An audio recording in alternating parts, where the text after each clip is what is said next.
C'est C'est parti. parti. Tac.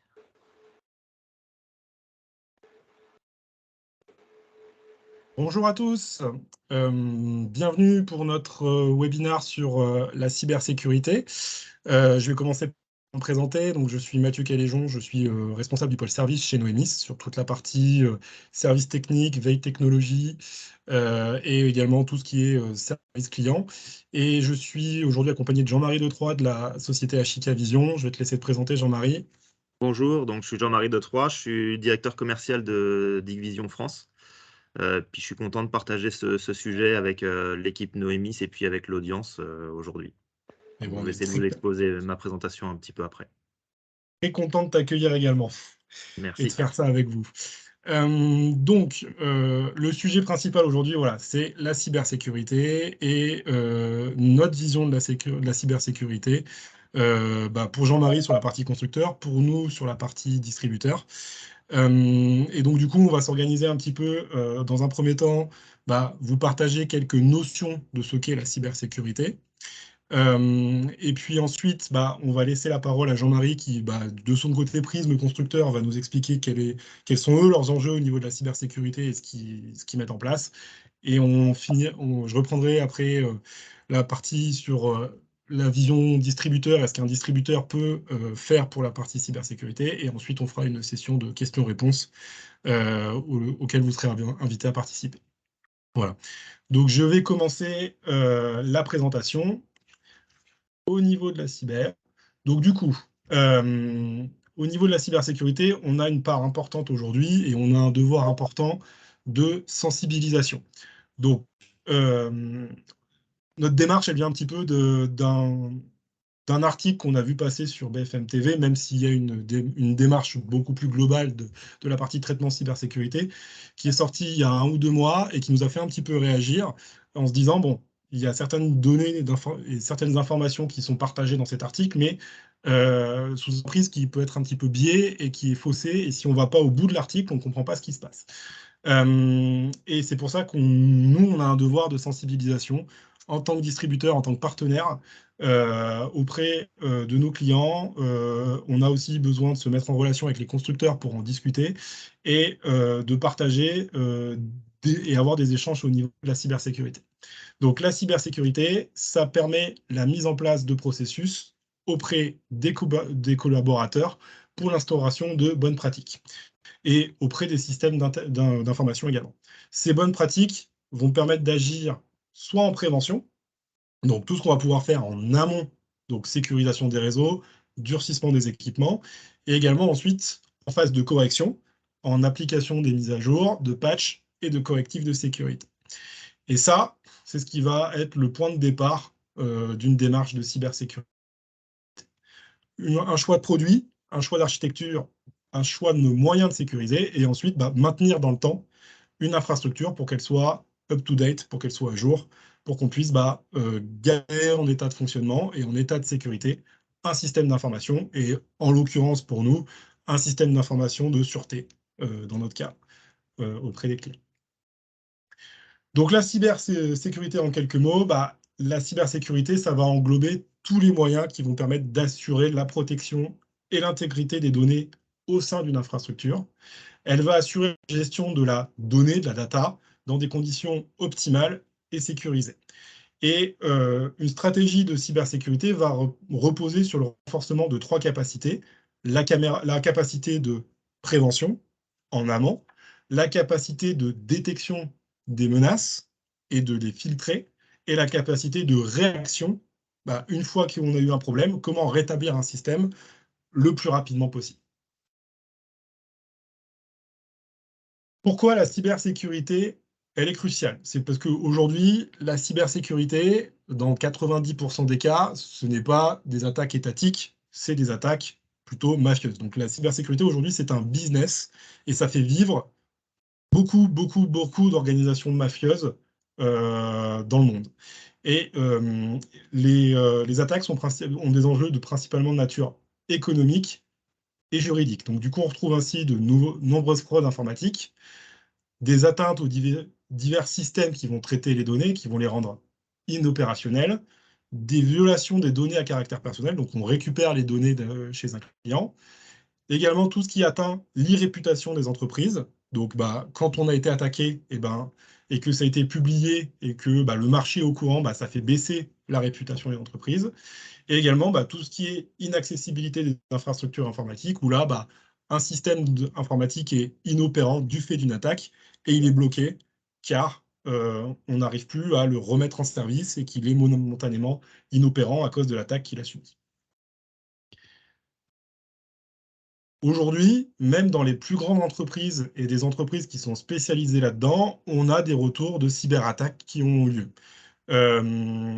Orange et sa BU Cyberdéfense ont été attaqués dans l'été et il y a eu des données qui ont été publiées par des hackers. Samsung a été attaqué et toutes les données des clients américains ont été récupérées et ont été diffusées. Tesla également s'est fait hacker sur la partie, alors là vraiment c'est beaucoup plus dans notre domaine, sur sa partie vidéosurveillance. Le système qu'ils avaient en place a été hacké et du coup on s'est retrouvé avec des images de vidéosurveillance qui ont été diffusées sur différents réseaux sociaux. Et donc là on se retrouve avec différents cas. Pour Orange, c'est de l'irréputation. Pour Samsung, c'est aussi des réputations. Et pour Tesla, également. Et puis, pour des entreprises qui sont dans la tech, c'est quand même globalement très gênant et très marquant qu'on a été attaqué. Et il faut se prémunir de ça.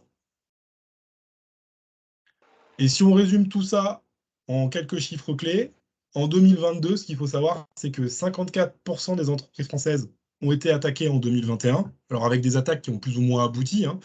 Mais 54% des entreprises ont eu des tentatives d'attaque qui ont été faites. 90% des brèches de sécurité sont causées par une erreur humaine.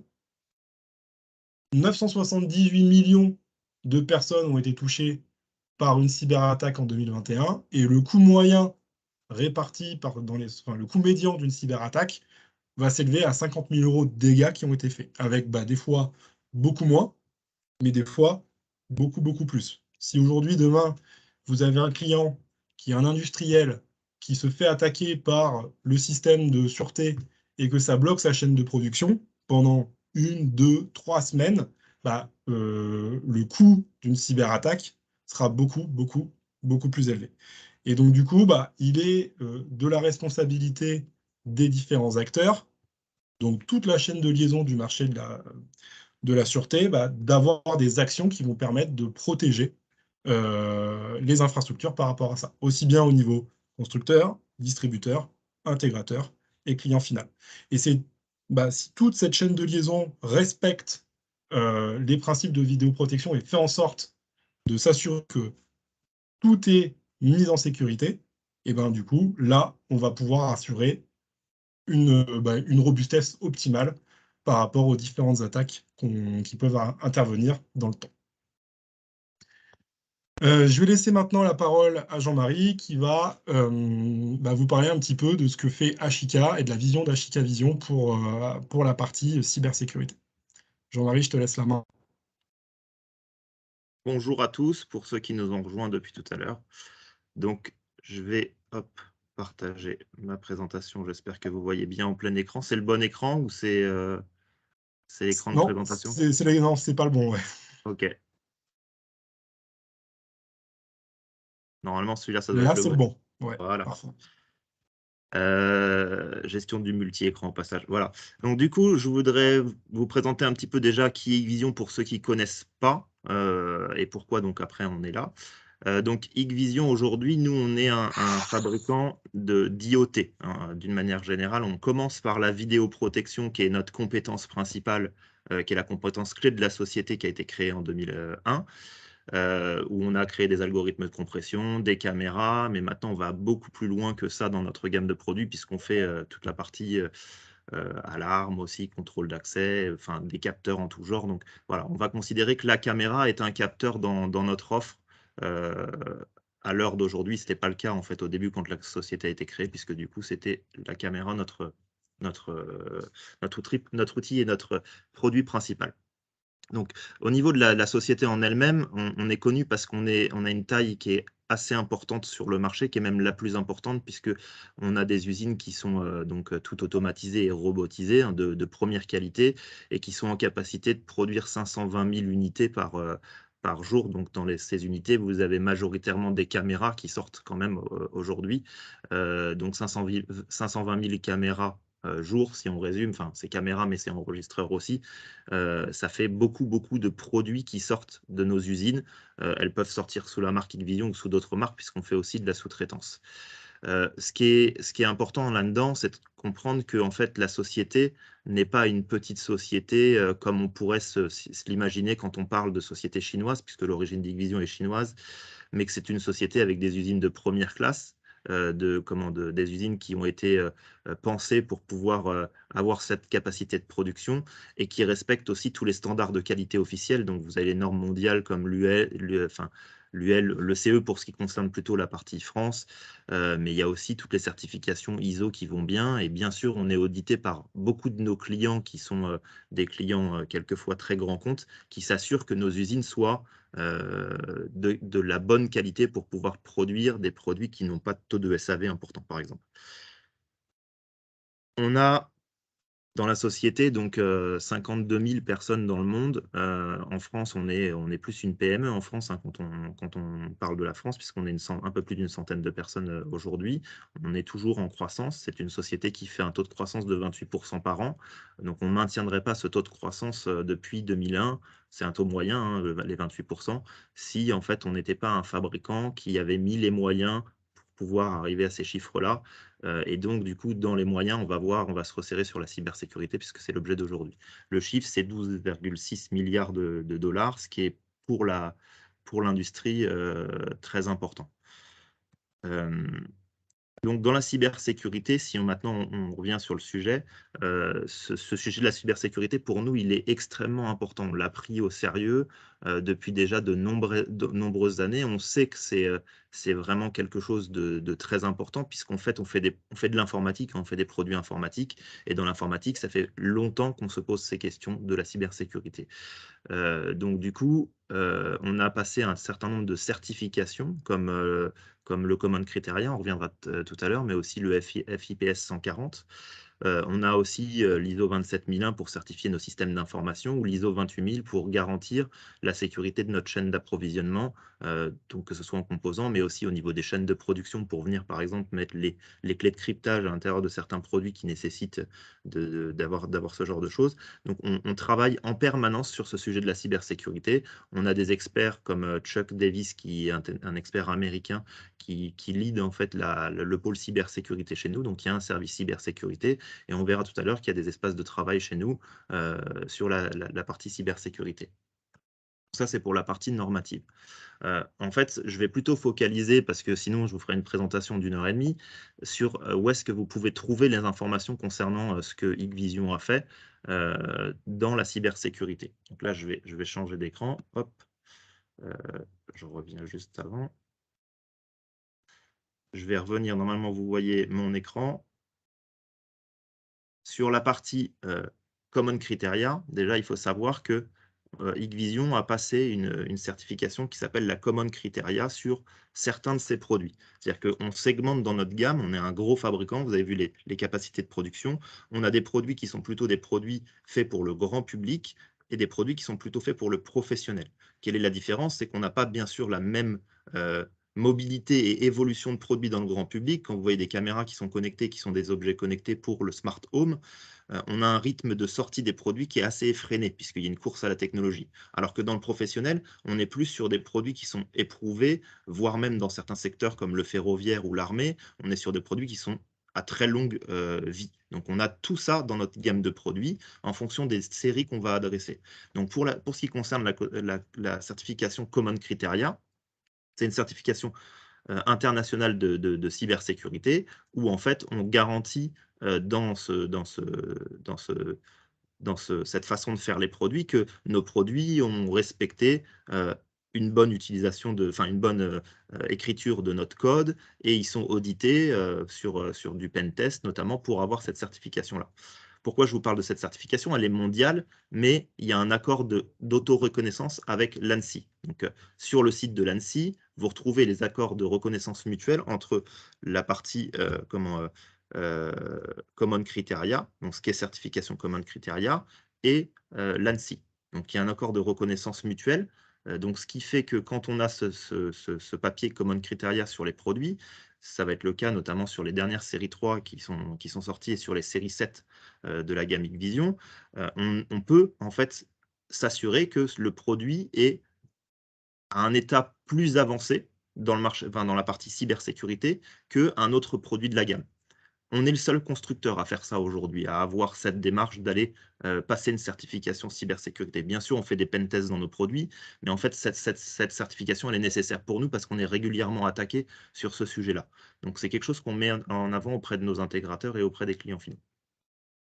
Deuxième chose, en fait, Hikvision est une société qui a une accréditation CVE. Ça veut dire qu'en fait, chaque vulnérabilité, pardon, parce que faille, c'est un peu vulgaire, mais vulnérabilité, chaque vulnérabilité est tracée et donc est déclarée par Hikvision. C'est-à-dire qu'en fait, on travaille avec l'industrie de la cybersécurité, avec ce qu'on appelle des white hats, c'est-à-dire des hackers qui sont plutôt bienveillants, qui cherchent des failles, des vulnérabilités dans nos produits, qui nous les déclarent. Et en fait, on va vérifier avec eux ces vulnérabilités. Et une fois qu'on a vérifié ces vulnérabilités, on va faire le correctif associé et le publier. Donc, sur cette partie-là, quand vous tapez en fait Hikvision, vous avez donc ce CVE, hein, c'est commun à tous les fabricants. Si vous tapez Microsoft, vous allez tomber sur toutes les failles de sécurité que Microsoft a dans ses produits. Donc, si on va sur Hikvision, qu'on soumet, on trouve 17 vulnérabilités de produits qui ont été déclarées par nous, par le constructeur, donc depuis 2001, sur l'ensemble des produits qu'on fabrique. Donc vous voyez tout un tas de références produits, ça concerne toute notre gamme, et vous voyez des très très vieux produits comme ceux-ci par exemple. Donc vous dire que Hikvision n'a pas de vulnérabilité, ce n'est pas l'objectif de ma présentation aujourd'hui. Je dirais bien sûr, entre guillemets, malheureusement, nous avons des vulnérabilités, comme toute l'industrie a des vulnérabilités dans ses produits. Encore une fois, si on tape Microsoft, vous allez trouver que il y a beaucoup de vulnérabilités. Là, jusque-là, il n'y a pas de surprise pour ceux qui connaissent en fait la partie sécurité. Voilà. Vous avez 6600 failles, 6600 vulnérabilités sur Microsoft. Ils ont tout un tas de produits aussi. Ce que j'essaie d'expliquer, c'est que malheureusement, c'est le cas. Il faut faire avec et il faut avoir un process dans l'entreprise pour pouvoir gérer cette situation et pour pouvoir informer le marché.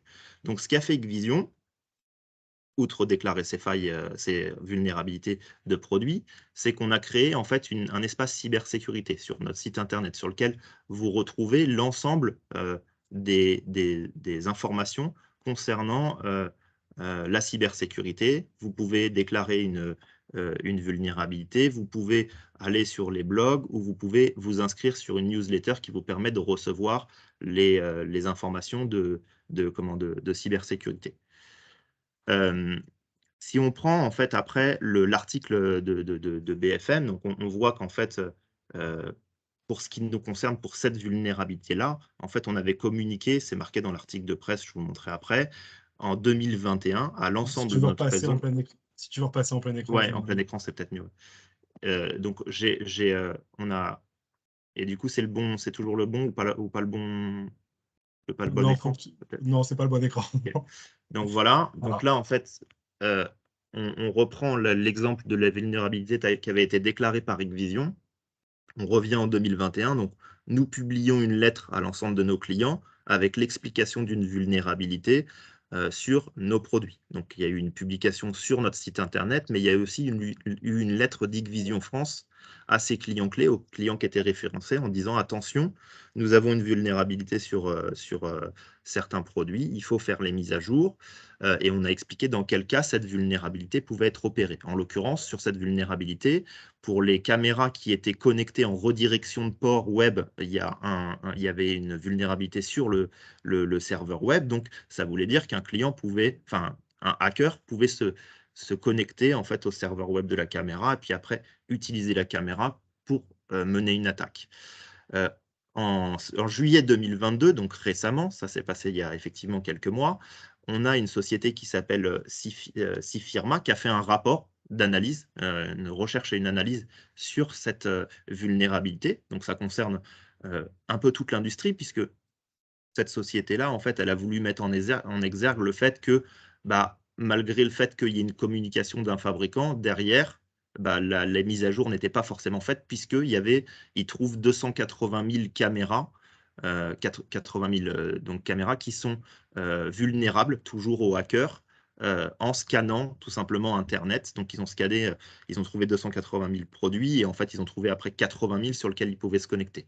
Quand on revient donc en août 2022, bien sûr, les médias commencent à s'emparer de ce sujet-là, et BFM en tête. Après, ça n'a pas été vraiment suivi, mais n'empêche que le message de fond reste valable. Le message de fond de l'article BFM, c'est en gros, on n'a toujours pas eu des mises à jour de produits, on n'a toujours pas eu les mises à jour de produits permettant de régler ce problème de cybersécurité. Je reviens sur le nombre de devices qui sont impactés. Sur les 80 000, vous avez 2500 produits, donc 2500 caméras sur la France. Donc c'est vraiment mondial. Là où il y en a le plus, bien sûr, c'est en Chine. Mais en France, il y a 2500 produits. Et il faut aussi se rappeler que dans cette vulnérabilité, ça touche les produits qui sont plutôt entrée de gamme. Ça touche beaucoup de produits dans la gamme, mais ça touche en fait surtout aussi des produits entrée de gamme, même les DS2CV pour ceux qui connaissent un peu notre gamme, qui sont vraiment des produits grand public. Donc du coup, dans le grand public, des fois, il n'y a pas eu d'installateur professionnel, il n'y a pas de suivi. Le client, il pose sa caméra, il l'achète même sur Internet, il pose sa caméra, il la met et puis il s'en occupe plus. Donc en fait, il n'y a pas cette démarche de mise à jour. Là où je veux en venir, c'est qu'il y a un rôle important du distributeur, donc notamment de Noemis dans ce sujet-là, ou de l'intégrateur aussi qui travaille avec Noemis, pour sensibiliser les clients au fait que, donc les clients finaux, utilisateurs, au fait que on installe aujourd'hui un système de sécurité, il est à un instant T conforme, mais en fait dans le temps il va évoluer puisque son système informatique va rester comme il est, mais les systèmes informatiques progressent, et donc il y a la possibilité que plus tard, une vulnérabilité soit déclarée et que si on ne la corrige pas, ils peuvent être dans le futur vulnérables à une attaque. C'est vrai pour l'ensemble des IoT, mais notre métier, c'est la vidéoprotection, donc on est quand même obligé de véhiculer ce message-là auprès des clients utilisateurs. Il est important que l'utilisateur prenne conscience que quand on lui installe un périphérique sur son réseau, il doit le maintenir, comme il maintiendrait un serveur Windows. C'est exactement la même chose. Si vous prenez le serveur Windows, je suis sûr que l'informaticien fait des mises à jour régulières sur ces systèmes. Il y a exactement la même logique à avoir avec la caméra. Donc la caméra, pour moi, nécessite un contrat de maintenance et nécessite un contrat de mise à jour, peu importe le constructeur. Ce n'est pas une question d'Hikvision, c'est une question d'industrie. Je reviens maintenant sur les communications qui ont été menées sur ce produit-là. Donc là, vous avez le rapport je renverrai les liens pour que vous ayez un peu tout. Vous avez le fameux rapport de la société Cifirma. Vous avez l'article de BFM donc, qui cite Hikvision. Hein. Donc vous avez une photo avec un dôme Bosch, ça cite Hikvision. Vous avez 285 000 caméras, il y a un effet d'alarme. Le fond du message reste vrai, après la forme elle est discutable, puisque en fait on parle de l'hôpital de Corbeil-Essonnes, mais à ma connaissance l'hôpital de Corbeil-Essonnes, c'est pas du Hikvision qui est installé. Donc après sur la forme, en fait, il y a beaucoup à dire. Par contre sur le fond, ça reste vrai, c'est-à-dire qu'il y a des systèmes qui sont installés et il faut les mettre à jour. On a donc ce courrier qu'on a fait le 20 septembre 2021 à l'ensemble de nos partenaires, qui est relayé, ce courrier, par nos distributeurs. Donc, on communique d'abord à nos distributeurs qui communiquent à leurs clients. Donc, l'article, vous le voyez, est bien de 2022. Hop. Voilà, du 29 août 2022. Ensuite, on a expliqué avec le courrier cette vulnérabilité et donc qu'est-ce qu'elle impactait, comment elle était avec les différents schémas qui permettaient d'exploiter cette vulnérabilité. On l'explique parce que c'est déjà expliqué sur le site de CVE. Hein. Si vous allez sur CVE et si on revient sur Hikvision,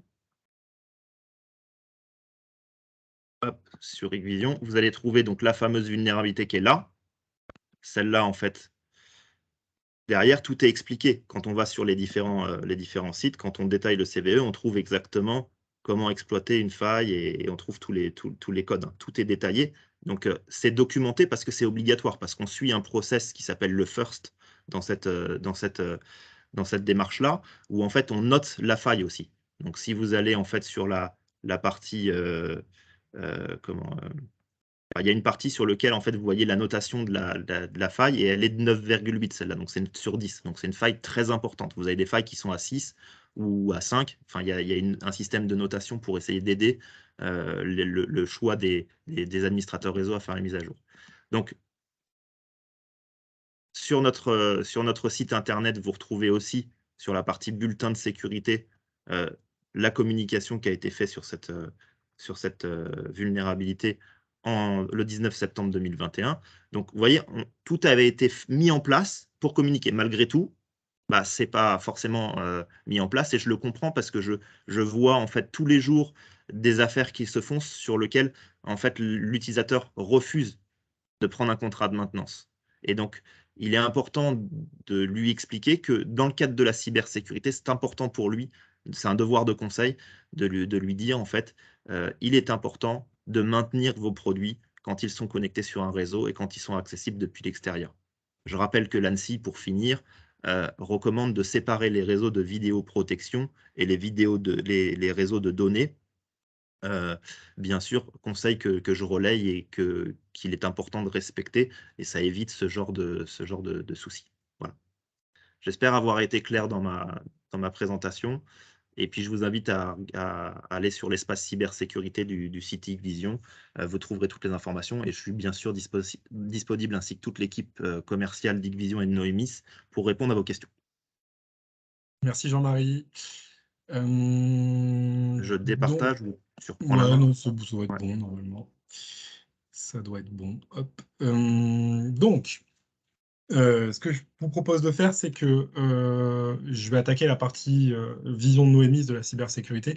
En attendant, si vous voulez, pendant ce temps-là, vous avez un petit onglet questions-réponses qui est disponible normalement en haut. Si vous voulez commencer à poser des questions, on y répondra à la fin. Donc, si jamais vous avez besoin de poser des questions, n'hésitez pas à utiliser ce petit bouton-là.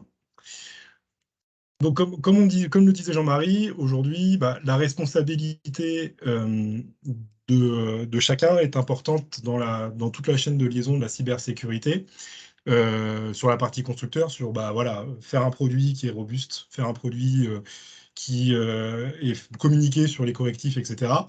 Nous, on a un devoir aussi de communication, de relais des informations, de conseils à nos clients sur la partie cybersécurité. Pour nous, cette partie cybersécurité, on la voit en 3 axes. En amont d'installation des systèmes, après l'installation des systèmes et également sur des notions de formation. Donc, en amont, c'est ce qu'on appelle le pré-paramétrage. Donc, le pré-paramétrage, ça consiste aujourd'hui à la mise en place d'une configuration qui va permettre d'assurer un fonctionnement basique et l'application des recommandations de sécurité. Donc, quand on fait un pré-paramétrage, on va appliquer un certain nombre de choses sur les équipements. Ce pré-paramétrage va pouvoir être fait sur tous les équipements qui composent un réseau IP de sûreté, donc sur la partie caméra ou les différents capteurs, la partie PC et la partie serveur. Pourquoi procéder à un pré-paramétrage en appliquant une politique de cybersécurité? C'est que à ce moment-là, déjà, on va pouvoir appliquer un certain nombre de bons comportements pour réduire les risques. On va pouvoir attribuer déjà des mots de passe complexes qu'on va pouvoir modifier, donc ne plus laisser déjà les logins mots de passe par défaut des équipements quand ils sortent de chaîne de production. On va aussi pouvoir attribuer des mots de passe différents au niveau des différents périphériques, parce qu'aujourd'hui, souvent sur une installation, on se rend compte que la caméra 1 ou la caméra 24, elles ont le même mot de passe. Si on veut vraiment sécuriser les choses correctement, on va pouvoir séparer les mots de passe et mettre des mots de passe différents pour les différents périphériques qui vont être installés. On va pouvoir appliquer les mises à jour, les patchs et les correctifs de sécurité au niveau des différents équipements, parce qu'aujourd'hui, faire une mise à jour de firmware sur une caméra, faire une mise à jour d'OS sur un PC ou sur un serveur, faire une mise à jour sur un VMS, ça va permettre aussi de combler des failles de sécurité qui n'étaient pas détectées, et qui ont été détectées depuis, et qui ont été corrigées par les éditeurs, par les constructeurs. On va pouvoir également désactiver des protocoles sensibles sur demande spécifique, parce qu'aujourd'hui, par exemple, si vous prenez les différents équipements, aujourd'hui, vous avez des outils pour trouver les caméras sur un réseau quand vous faites votre installation. C'est très pratique en tant que professionnel quand vous faites l'installation de votre système. Par contre, vous avez des protocoles comme le Bonjour, par exemple, qui va permettre de dire, OK, moi, je suis une caméra, j'existe sur le réseau. Si vous voulez sécuriser votre système, le fait de désactiver ces protocoles-là qui sont un petit peu sensibles, ça va permettre de rendre votre système moins vulnérable. Donc ça, c'est des choses qui peuvent être faites aussi en atelier. La possibilité également de venir, et Jean-Marie en a parlé un petit peu tout à l'heure, appliquer des certificats. Aujourd'hui, on a différents systèmes pour faire notamment du NAC, donc du Network Access Control, qui va permettre d'utiliser notamment des outils pour brider les accès au niveau du réseau et contrôler quel équipement se connecte au réseau. Et on va pouvoir faire une partie de cette configuration-là en atelier, dans nos ateliers, pour vous, pour appliquer toute cette démarche de cybersécurité en amont d'un projet.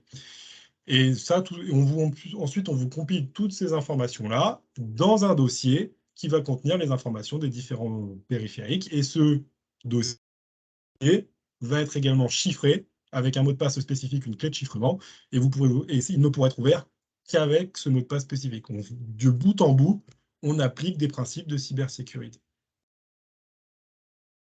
Donc, chez nous, ça va passer par des offres de configuration. Donc, sur caméra, périphérique, serveur et PC, avec pas de panneau déballage, puisqu'on aura vérifié la qualité du matériel et le bon fonctionnement du matériel en amont. Une application des correctifs cyber qui aura été fait en atelier. Donc, vous recevez les équipements, tous les correctifs ont déjà été faits. La facilité de mise en service sur le terrain, parce que le paramétrage de base a été fait. Et vous, derrière, vous avez un gros gain de temps au moment de votre phase, parce que vous récupérez les équipements qui ont été déjà testés, vérifiés, adressés, préconfigurés. Il ne vous reste plus qu'à les remonter sur votre serveur si ça n'a pas été fait en atelier, sachant qu'on peut le faire également, et faire les derniers réglages de votre installation. Le retour sur investissement là-dessus, c'est quoi? C'est un gain de temps et un gain de ressources au niveau de vos équipes, puisque vous avez moins de tâches à faire sur site chez vos clients, et des équipements et des correctifs, avec des équipements à jour et des correctifs qui sont déjà appliqués. Donc ça, pareil, vous n'avez pas besoin de vous préoccuper de cette partie-là, puisque, en tout cas, avant l'installation, puisque ça a été fait. Après, dans le temps, effectivement, il faudra le maintenir. Ensuite, la deuxième étape, et ça, c'est une fois que le système a été déployé, c'est la phase de maintenance de vos équipements. Comme le disait Jean-Marie tout à l'heure, ça peut être plus ou moins compliqué pour un intégrateur, notamment s'il n'y a pas de contrat de maintenance qui a été souscrit par votre client final. Mais à minima, il est effectivement nécessaire d'avoir ce devoir d'information auprès du client final, en lui disant, votre système, c'est un système qui s'entretient. Comme vous faites les mises à jour Windows sur vos PC et vos serveurs pour votre SI, la même chose pour votre système de sûreté, il faut le mettre à jour, le maintenir dans le temps, sur les différents équipements qui va composer votre système de sûreté.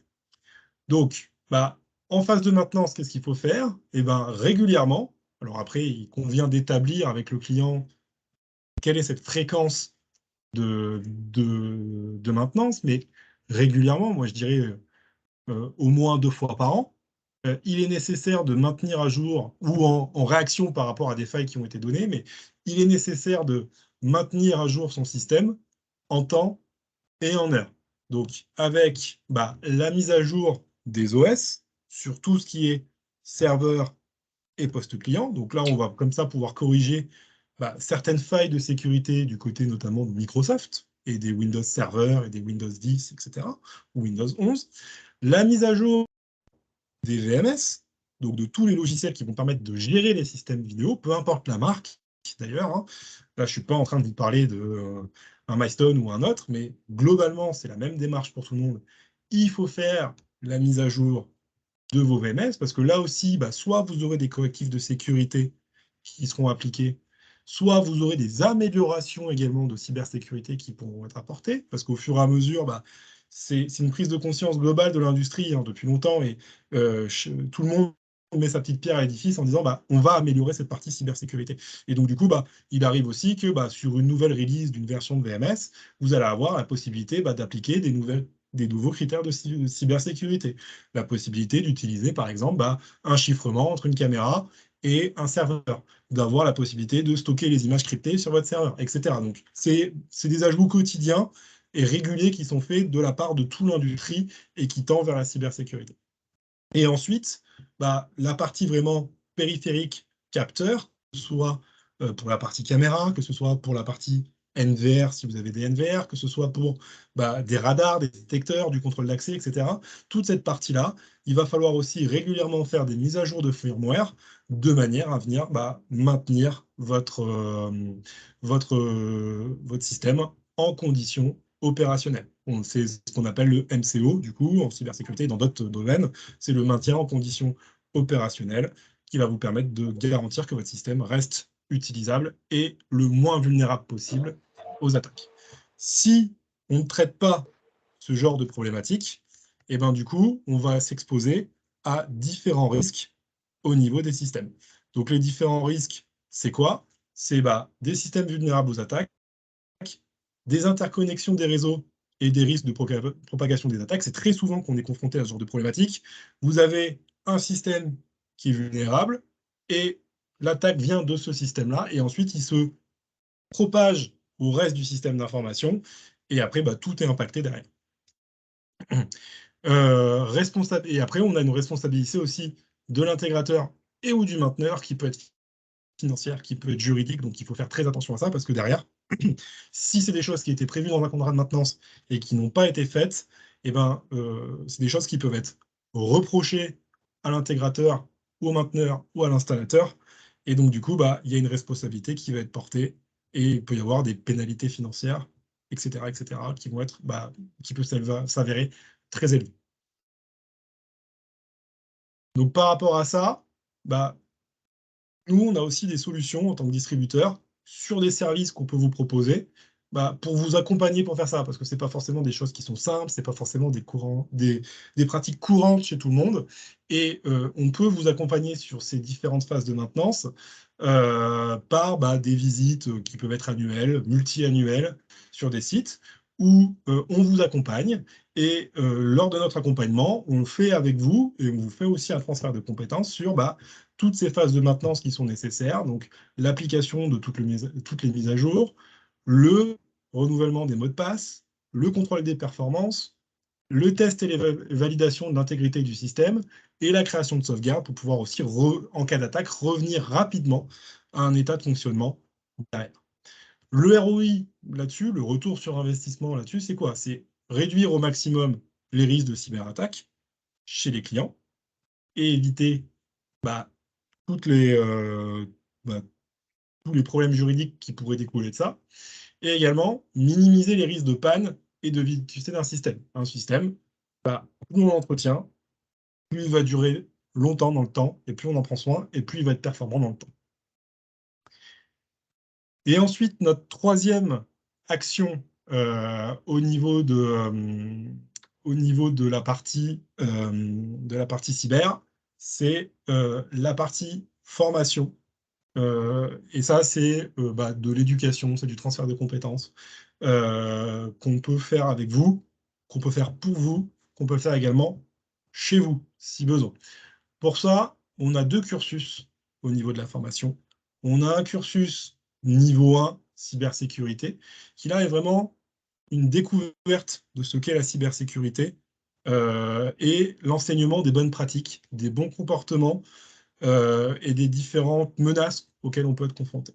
Donc ça peut être proposé à n'importe quelle personne dans une entreprise pour comprendre les cyber-risques, les cyber-menaces et les bons comportements à adopter en fonction de ça.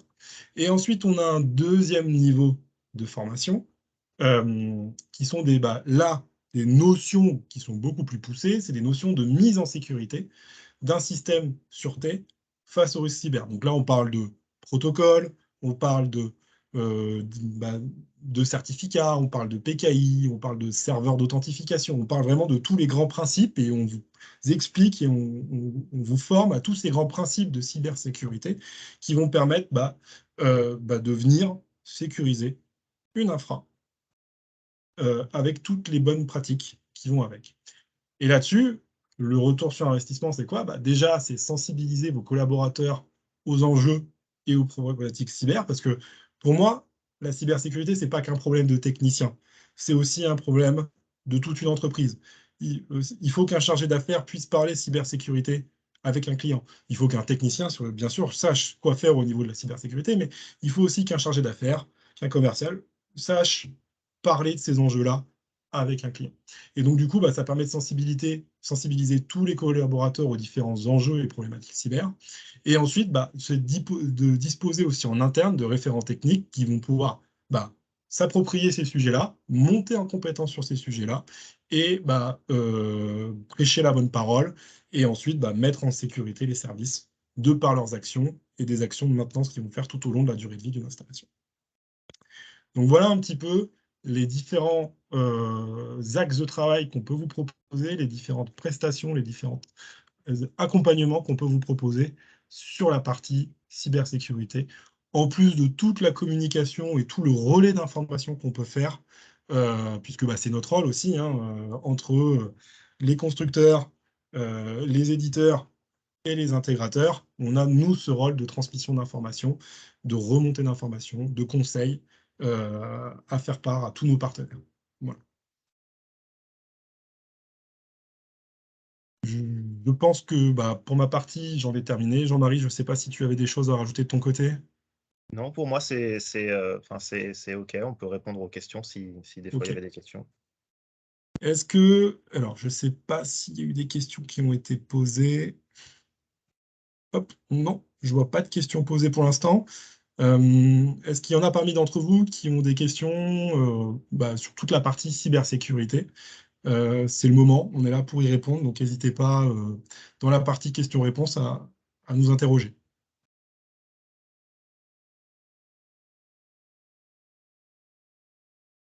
Alors, je vois dans le chat, avez-vous des formations à proposer pour la partie sales? Oui, notamment le premier niveau de formation dont je parlais tout à l'heure, où on parle des grands principes de cybersécurité, on les explique, et on explique les menaces, on explique le risque, on intègre des notions aussi de lexique de ce que c'est la cybersécurité, des principes de sécurité. Elle est tout à fait adaptée pour un public de sales, tout à fait.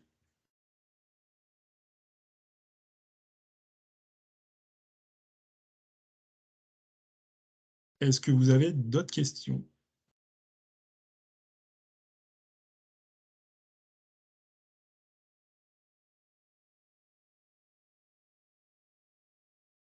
Alors, pour la partie, pour accéder à ces formations, il faut juste demander au contact commercial que vous avez chez nous de vous transmettre le catalogue formation, la tarification, et après, on peut organiser une session de formation sans problème sur ces sujets-là.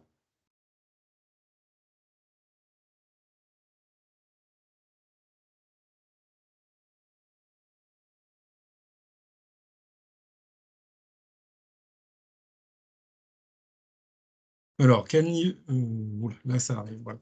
Quel niveau de formation préconisez-vous pour la conception et la réalisation d'un système de vidéosurveillance de classe 1 au niveau de l'ANSSI? Alors, aujourd'hui, au niveau des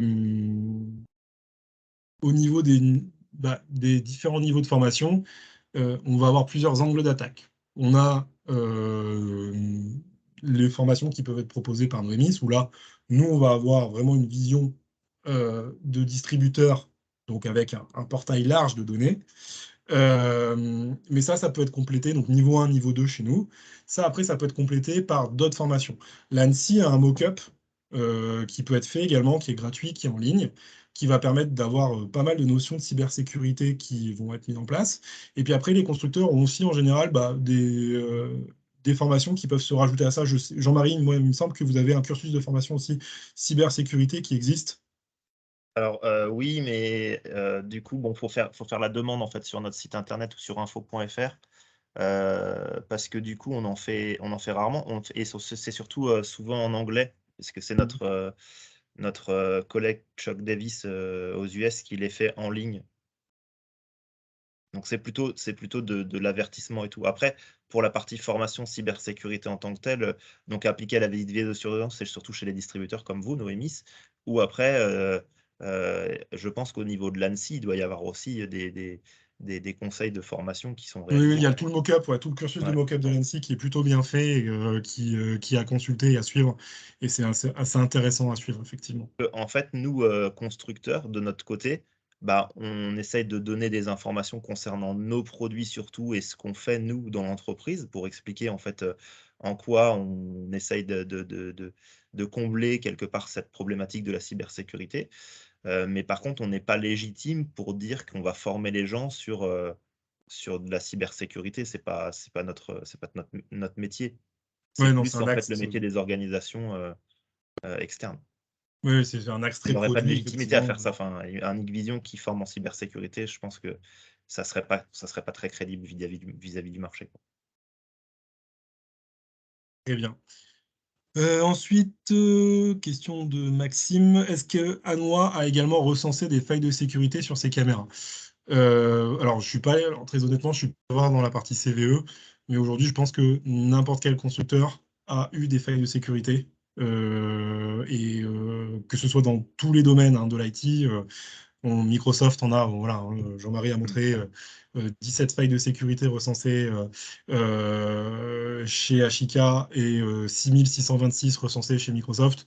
Aujourd'hui, tous les constructeurs ont, à un moment donné, eu des failles de sécurité et en auront, c'est Mmh. obligatoire. Enfin, on peut, comme tu disais, Jean-Marie, tout à l'heure, on peut faire des pen tests, on peut faire tout ce qu'on veut, mais on peut jamais tout tester en amont, et forcément, il y a toujours des failles de sécurité qui vont être découvertes à un moment donné. Mmh.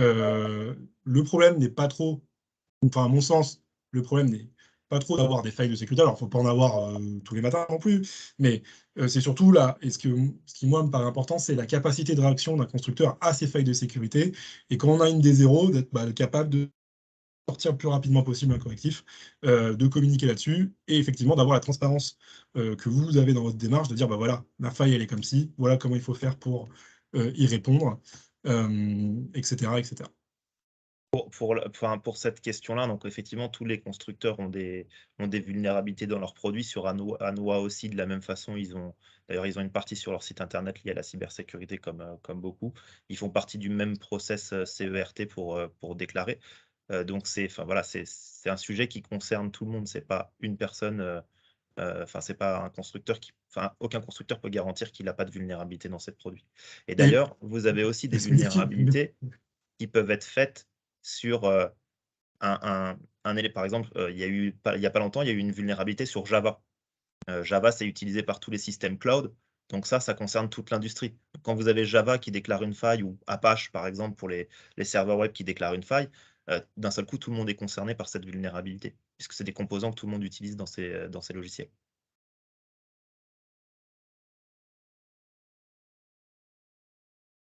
alors Donc là, il y je a pas pense mal que de questions, Hugo. ouais, Euh, je pense qu'il y a une nouvelle, la salle aussi, elle t'est adressée, je pense. Ah non, alors, ouais. attends. Tac, bon, il y a le webinar. Bon, effectivement, la partie webinar est enregistrée et vous allez recevoir après par mail un lien qui va vous permettre de revisualiser le webinar. Ensuite, autre question. Bonjour, étant donné la large gamme de caméras, NVR, etc., comment savoir si l'on est à jour sur les firmware et quand une mise à jour est disponible et doit être appliquée? Alors ça, alors il y a une chose qui est en cours chez nous depuis quelque temps. Vous avez entendu parler de Pro Connect, ce service en fait qui permet de connecter les caméras et de gérer les infos de maintenance de vos produits, vous informe quand il y a des mises à jour disponibles. Enfin, il le fait déjà sur une partie des produits, notamment tout ce qui est AX Pro dans notre gamme, mais ça sera conduit aussi sur la partie vidéo à venir. Par contre, en fait, si on revient aux recommandations de l'ANSSI, l'ANSSI recommande à ce que les produits ne soient pas connectés. Quand on est dans le professionnel, en fait, on étanchéifie les réseaux vidéoprotection. Dans ce cadre-là, la seule manière de savoir si on est à jour, c'est d'avoir fait un export quand vous êtes en phase d'installation en utilisant le logiciel SADP avec toutes les versions de vos firmware.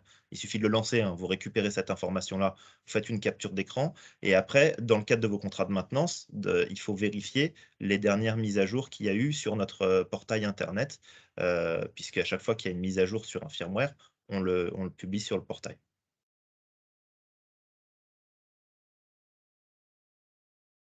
Ensuite, une question. Donc, et comment cela se passe dans le cas de contraintes de type diffusion restreinte, spéciale France, confidentielle défense? La dimension internationale de votre entreprise vous permet-elle de répondre à ce type de prestations? Alors, on Alors, répond, ouais, on vas-y, vas-y, répond. vas-y, vas-y, Ça, je pense que c'est c'est à moi de répondre, hein, là-dessus. je pense. Ouais. Du coup, sur cette partie-là, on répond localement parce que chaque pays, donc il y a un tissu qui est international, mais après, chaque pays ou zone géographique a des normes qui lui sont propres et en fait, c'est le local qui va communiquer par rapport à son cas spécifique chez nous. Donc après, le confidentiel défense, chez nous, est traité, via on a des verticales, sales managers dans l'équipe qui connaissent